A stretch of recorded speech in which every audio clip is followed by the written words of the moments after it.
তুমি কি কখনো ভেবেছ একদিন এই বিশাল পৃথিবী, আকাশ, পাহাড় সব শেষ হয়ে যাবে? যে সূর্য আজ আলো দেয় সেও নিভে যাবে। এই সেই মহাসংবাদ যার কথা বলছে সূরা আন-নাবা।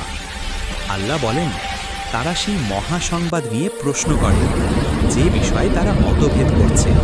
সূরা আন-নাবা আয়াত 1 থেকে 3।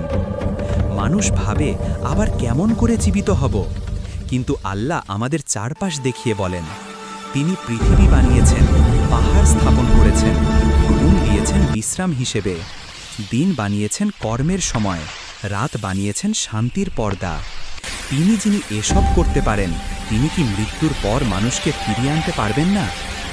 তারপর আসে সেই ভয়াবহ দিনের বর্ণনা, যেদিন সিংহা ফুঁক দেওয়া হবে, আকাশ হবে ছিন্ন ভিন্ন, পাহাড়গুলো উড়ে যাবে ধূলিকণার মতো।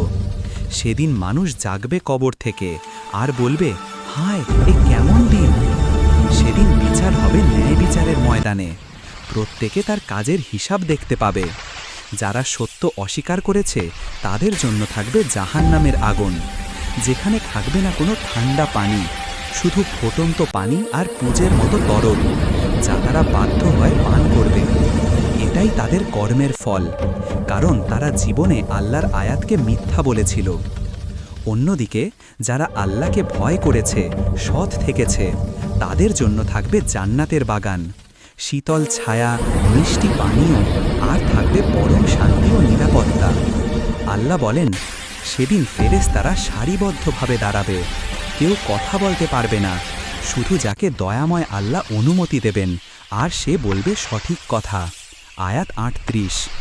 শেষে আল্লাহ আমাদের স্মরণ করিয়ে দেন, সেদিন মানুষ তার কাজের ফল দেখবে, আর কাফেররা বলবে, হায় যদি আমি মাটি হয়ে যেতাম। আয়াত 40। বন্ধু, এই সূরা শুধু ভয় দেখানোর জন্য নয়, এটা আমাদের জাগিয়ে তোলার জন্য, যেন আমরা বুঝি এই জীবন ক্ষণস্থায়ী, কিন্তু পরকালের জীবন চিরস্থায়ী।